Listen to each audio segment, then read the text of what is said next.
just for the benefit of the audience, one of the most striking, one of the many interesting things you talk about is that in antiquity, the notion of freedom as associate meant self-education and the ability to live within natural and social constraints. Then eventually came the scientific revolution, which is coterminous with the rise of liberalism. And the assumption and the basis, the logic of the scientific revolution was to overcome all kinds of boundaries, natural, social, etc. So now, how do we go back to that classical notion of freedom? Well, we're still living in the scientific age. Well, it seems to me it's more essential than ever, precisely because we're living in a scientific age. In other words, the presumption of the origins of the modern scientific project was, I've been describing the political side of the project, which is to make ourselves free of each other. But of course, and that's part of what lies behind the technology question, which is how do we make ourselves free of nature? How do we make ourselves free of the constraints and limits that are imposed by nature upon us? And that's been the scientific part of this project. And it required, among other things, the replacement of an older form of education, liberal education, what we think of now as the liberal arts, which wasn't the Lockean understanding that we're born free. It's something you have to learn how to be free, right? And precisely that classical understanding of what freedom is. Freedom is the capacity to be self-governing, to learn to limit our appetites, limit what we understand we are as human beings, to be within a limited world, a world of limits, to live within the natural limits that we encounter, to be respectful of nature. Right? This is all part of the liberal education tradition, which was to learn the art of being free.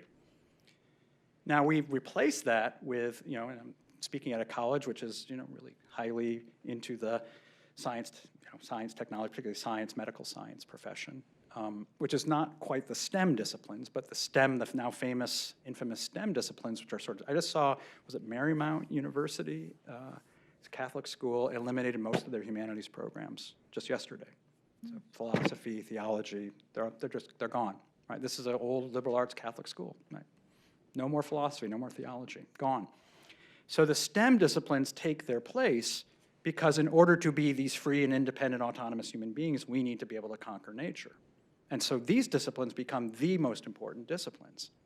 Now, what have we learned from this? Well, if we get a lot of feedback from the social, political, and economic world that being free, autonomous, independent individuals has its pathologies, we are certainly getting a lot of feedback from the natural world that being limitless creatures who consume without limit has its own pathologies.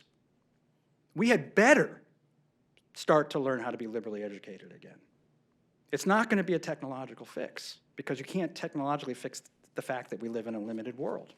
The world is simply limited by the fact it is our world, and I don't see the likelihood. I know there's various Elon Musk types out there who think we're going to colonize space before too long. That might happen, but I would wager we're going to have to learn to live within the context of this planet for a pretty long time. And if we actually care about future generations, if we think of ourselves not so much as independent links, but at least as in some ways connected. We don't have to be deep, profound, unbreakable chains of the aristocratic order, but bound with other people. Then we'd better develop the kind of education that teaches us the art of being free in that more classical understanding.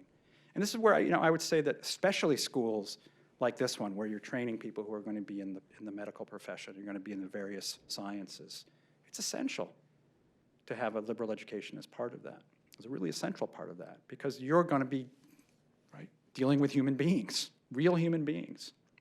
And to have that knowledge along with your technological knowledge is essential because we know one thing.